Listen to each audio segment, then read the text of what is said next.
హరహర మహాదేవ. శివరూపమైన జగత్తుకి సేవగా చెప్పుకుంటున్న విదురనీతిలో 25వ భాగానికి స్వాగతం.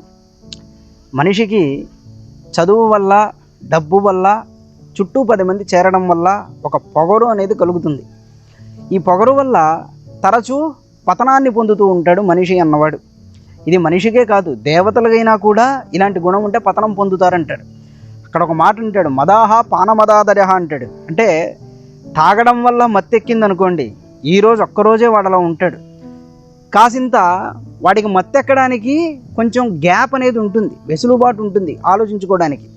కానీ ఈ 3 రకాలైన గర్వాలు ఉన్నాయే, డబ్బు ఉందని గర్వం, చదువు ఉందని గర్వం, చుట్టూ జనాలు ఉన్నారనే గర్వం. ఈ గర్వం ఉన్నప్పుడు వాడు ఆలోచించుకోవడానికి కూడా వాడికి సమయం ఉండదు. కనుక ఈ మూడిటిని చూసి ఎప్పుడు గర్వించవద్దు అని చాలా గట్టిగా హెచ్చరిస్తాడు విదురుడు. ఈ 3 గర్వాల్లో కూడా డబ్బు ఉన్నదనే మదం ఉన్నదే, ఇది చాలా దారుణమైనది. ఈ మదం ఎక్కిన వాడు అవతల వాడిని పురుగు కంటే హీనంగా చూస్తాడు కదండి. లోకంలో మీకు కూడా అనుభవంలో ఉన్నటువంటి మాటే. కొంచెం డబ్బు ఉన్నదనో, కాసింత ఉద్యోగం ఉన్నదనో ఇక ఇతరులందరినీ కూడా చాలా తక్కువ స్థాయి మనుషులుగా చూస్తారు. బంధువులు ఉండరు. చిత్రం ఏంటంటే తల్లిదండ్రి చెప్పినా విననటువంటి వాళ్ళు ఉంటారు. పెద్దవాళ్ళు ఒక మాట చెప్తే వీడికేం తెలుసు అనుకుంటారు. దానికి అంతటికి కారణం ఏంటంటే డబ్బే. ఇలాంటి మత్తుడైన వాడు ఉంటాడే, ఐశ్వర్య మదమత్తోహి, వీడు ఎప్పుడు తెలివి తెచ్చుకుంటాడు తెలుసా? నాపతిత్వా విబుధ్యతే. సంపూర్ణంగా ఇక పడిపోయిన తర్వాతనే వాడికి తెలివి వస్తుంది, అంతవరకు తెలివి వాడికి రాదంటాడు. మీకు నాన్నకు ప్రేమతో సినిమా మీరు చూసుంటారు.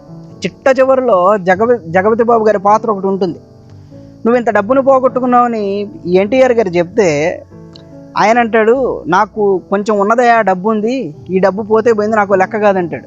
ఒరే పిచ్చోడం, మొత్తం పోయింది, నేను అలా మోసం చేశానని చెప్పిన తర్వాత ఆయన తెలివి తెచ్చుకుని పరిగెడతాడు. నేను ఎందుకు ఇలాంటి ఉదాహరణలు చెప్పడం చేస్తున్నానంటే, నా వయసు ఉన్నటువంటి వాళ్ళకి అర్థం కావాలి. ఇది భగవత్ సంబంధమైన విధానంగా మాత్రమే నేను చెప్తున్నది కాదు.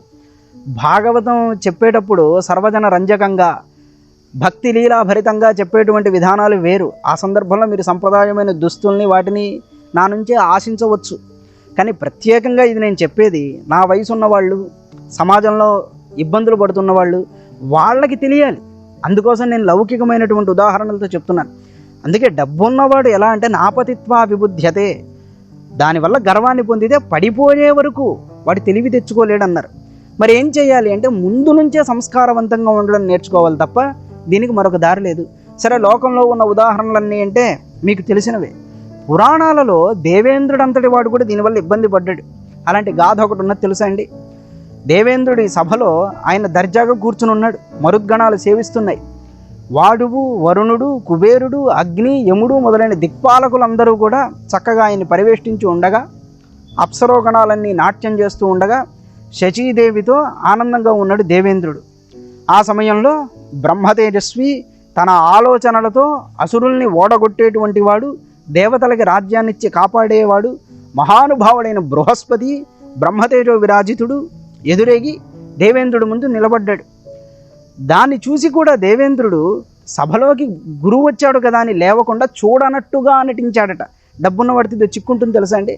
మీరు కొన్ని సభల్లో కూడా చూడండి, ఒక సామాన్యుడు వెళ్తే చూసి కూడా చూడనట్టు నటిస్తాడు. సామాన్యుడు సరే, దేవగురువు అలాంటి ఆయన చూడనట్టు నటిస్తే బృహస్పతి మౌనంగా ఒక చిన్న నవ్వు నవ్వి అక్కడ నుంచి వెళ్ళిపోయాట. ఆ వెళ్ళిపోవడం ఇక ఇంద్రుడు ఎంత పశ్చాత్తాపడినా కనబడలేదు. అయ్యో, గురువుని ఇలా అవమానం చేశానని చాలా బాధపడ్డాడు. ఏం ప్రయోజనం? బృహస్పతి మనసు గాయపడి ఆ తర్వాత ఇక అంతర్ధానం అయిపోయి ఆయన యోగశక్తితో ఎక్కడో ఉన్నాడు మొత్తానికి. అలాంటి స్థితిలో దేవతలందరూ బ్రహ్మ దగ్గరికి వెళ్ళి అడిగితే అప్పుడు విశ్వరూపుడు అనే ఆయన్ని గురువుగా చేసుకోండి అయ్యా కొంతకాలం అని చెప్పాడు.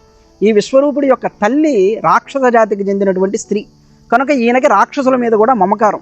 కానీ మొత్తానికి బ్రహ్మ యొక్క ఆదేశం మేరకు ఆయన దేవతలకి పురోహితుడిగా వచ్చాడు. అంటే బృహస్పతి స్థానంలో ఆయన వచ్చాడు. రావడమైతే వచ్చాడు, కానీ రాక్షసుల మీద మమకారం ఉంటుంది కదా, ఆయన ఒక మాట చెప్పాడు. అది చాలా గొప్పది. నాయన, పౌరోహిత్యం చేయడం అనేది ఇతరుల పాపాన్ని తాను తీసుకోవడమే, అలాంటి కర్మ నేను చెయ్యను అన్నాడు. చెయ్యను అంటే కాళ్ళ వేళపడి బ్రతిమాడిన తర్వాత వచ్చాడు ఆయన. ఎందుకు చెప్తున్నానంటే పురోహితం అనేటువంటి కర్మ సామాన్యమైనది కాదు. సందర్భవశాత్తుగా నేను మీకు చెప్తున్నటువంటిది. ఇప్పుడు ఎలా చేస్తున్నారని నన్ను అడగవద్దు, నిజంగా ఉన్నది నేను చెప్తున్నాను అంతే. అలా ఉన్నదయ్యా అంటున్నాను. ఆయన దేవతలకు గురువుగా చలామణి అవుతూ ఉండగా ఒక పక్క దేవతలకి యజ్ఞాలు చేడిస్తూ ఆహుతులు కొన్ని దేవతలకు ఇవ్వడం, కొన్ని రాక్షసుల కోసం ప్రత్యేకంగా దాచిపెట్టి వాటికి ఇవ్వడం, ఈ విధంగా చేయడం మొదలుపెట్టాట. అదే మన హిందూ ధార్మిక సంస్థల్లో వచ్చే డబ్బులన్నీ ఇంకో చేత్తో అన్యమైనటువంటి వాళ్ళందరికీ ఇస్తూ ఉంటారు కదా, అదే పని చేశాడు విశ్వరూపుడు కూడా. రాక్షసులందరికీ పంచడం మొదలుపెట్టాడు. ఇలా పంచడం ఎప్పుడు మొదలుపెట్టాడో ఇంద్రుడు గమనించి ఆయన శిరస్సుని ఖండించాడు. గురుస్థానంలో ఉన్నట్టివాడు, అలాగే తల్లి రాక్షసి అయినప్పటికీ కూడా తండ్రి బ్రహ్మవేత్త కనుక బ్రహ్మహత్య చేసిన పాపాన్ని కూడా పొంది తన స్థానం నుండి పతనమైపోయి మళ్ళీ తపస్సు చేసి ఎన్నో వేల సంవత్సరాలకు కానీ ఇంద్ర పదవిని పొందలేకపోయాడు. ఇంద్రుడంతటి వాడికి కూడా డబ్బు వల్ల కలిగినటువంటి మదం ఇంత పతనాన్ని తీసుకొచ్చిందంటే సర్వసామాన్యంగా మనలాంటి వాళ్ళకి ఎలాంటి అనర్థాన్ని తీసుకొస్తుంది. ఎప్పుడూ కూడా ధనం వల్ల మదాన్ని పొందవద్దు అని పదే పదే బోధించాడు. చదువు వల్ల మదం కలిగినా తనకంటే పైవాడు లేదా తనను శాసించే గురువు వచ్చినప్పుడు ఆ మదం తొలగిపోతుంది. చుట్టూ జనాలు ఉన్నప్పుడు వాళ్ళే అవసరం చూసుకుని వెళ్ళిపోయాక ఆ మదం తొలగుతుంది. కానీ ధనముందనే మదం ఉన్నదే, ఇది చాలా ప్రమాదమైనది. ఇలాంటి మదాన్ని పొందవద్దు అని మనల్ని హెచ్చరించాడు విదుర భగవానుడు. కనుక ఈ మదానికి మనం లొంగకుండా వివేకంతో పెద్దల దగ్గర అణుకువతో ఉంటూ మన కర్తవ్యాన్ని మనం నెరవేర్చుకుంటూ ఉన్నట్లయితే ఆ మహానుభావుడు చెప్పినటువంటి నీతిని విన్నందుకు సార్థకత చేకూరుతుందని మనం ఈనాటి భాగంలో తెలుసుకున్నాం.